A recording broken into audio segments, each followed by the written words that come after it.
Ngayon po ay gagawa po tayo ng large pan pizza super supreme.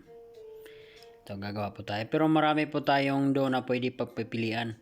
Meron tayong stuffed crust, meron tayong thin crust, meron tayong classic dough. Pero ito yung pan yung gagawin natin. Ito, maglagay na po tayo ng sauce. Bale, maglagay po tayo ng 3 takal na sauce.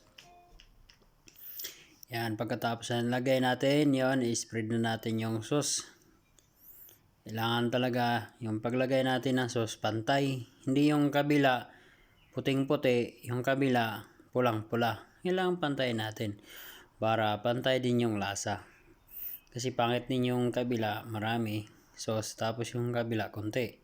Tapos yung ring natin, kailangan hindi sasagi yung natin, spatula natin, para yung spatula natin na gagamitin para malinis pa rin. Kahit gagawa tayo ulit ng pizza, hindi na kailangan magpunas tayo. Malinis pa rin. Ngayon, tatakal na tayo ng cheese. Ayan, maglagay na tayo ng cheese. Yung cheese na ilagay natin, yung sa isang takal, hahatiin po natin. Yung kalahati sa ilalim, yung kalahati sa taas. Yan po, pantayin din po natin yung paglagay natin ng cheese. Yan. Tapos na tayo naglagay ng kalahati, kukuha na tayo ng pepperoni. Ang susunod kasi nito pag gumawa tayo ng pizza supreme, pepperoni muna. Yan. Lagay tayo ng pepperoni, magsimula po tayo sa tagiliran ng ring natin. Papunta po sa gitna. Yan. Ilagay na natin. Kailangan talaga matakpan yung lahat ng cheese at saka sauce sa toppings natin. Yan, lagyan natin hanggang pagitna. Yan, kailangan talaga full talaga na kailangan 30 piraso na pepperoni ilagay natin. Yung talagang standard. Tapos tatakal na tayo ng ground beef. Yan ang susunod natin. Ang purpose kasi nito, kung gumagamit kayo tayo ng takalan, para hindi po tayo magkulang, hindi po susobra. Kaya yung amo natin, hindi mo problema pagdating sa inventory, bakit kulang siya ng ganito, kulang ng ganito. Kasi sumusunod po tayo sa standard. Kaya gumagamit po tayo ng takalan. Yan, yung takalan ng ground beef natin, yun din ang gamitin natin takalan ng veggie mix natin. Lagay na po na tayo ng veggie mix. Yan.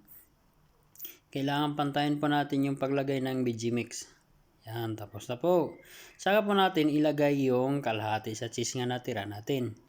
Ang purpose po nito, kalahati yung cheese, para yung toppings natin, kahit anong lakas ng blower ng oven natin, hindi magtalsikan. Kasi may cheese yan nakalagay. Yan, pantayin din natin. Parang ganda ng kalabasan. Hindi lang yung sabihin na logi tayo sa binili. Yan. Maganda na. Tapos black olives yung kalahati. Yung nasa taas naman, ilagay natin. Hindi po natin punuin yung takalan sa black olives. Kalahati lang po. Yan.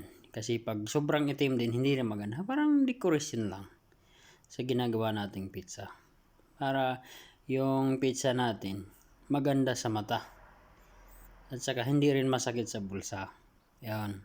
Pag natikman mo na, ay babalik-balik ka talaga. Ang ganda ng kalabasan ng pizza natin. Ayan po, isasalang na natin. Ayan, ready na po. Antayin na din po natin yan na matatapos. Ayan po. Salamat din po sa panood.